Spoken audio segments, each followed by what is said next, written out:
I really don't. I mean, when the contractors first started, he was moving pretty quickly. There was some delay because of asbestos on site, so there was an asbestos remediation team that came in and did some work. Even though it wasn't visible from the outside, they were actually doing some work for about 6 weeks there.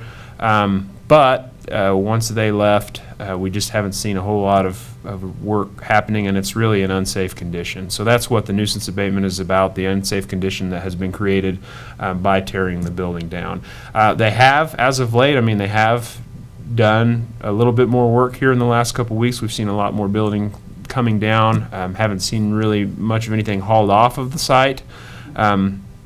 The biggest thing is, anytime you have a project like that, you're going to create an unsafe condition, but you got to do it as quickly as possible and get it out. We don't want, we don't want anybody wandering back in there, or somebody messing around getting hurt. So we're going to try and get it done as quickly as possible. The best course of action is for the current contractor and the property owner to get it done on their own time frame. Get it done before we come in. It'll probably be more expensive if we have to hire somebody and bring somebody on site and mobilize them to do that.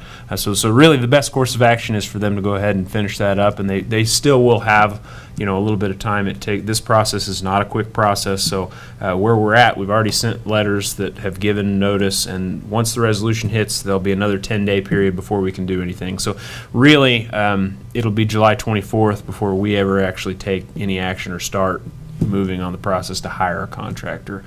So hopefully between now and then they can get a little bit more work done and start hauling some of that stuff off. If not, then we will go ahead and do it, and then we'll charge that back to the property taxes on that property.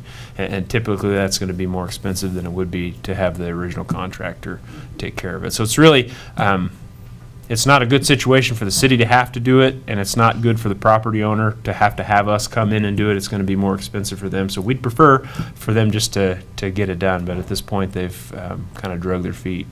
They've been working on the project for over 6 months. So it's just something that needs to get done.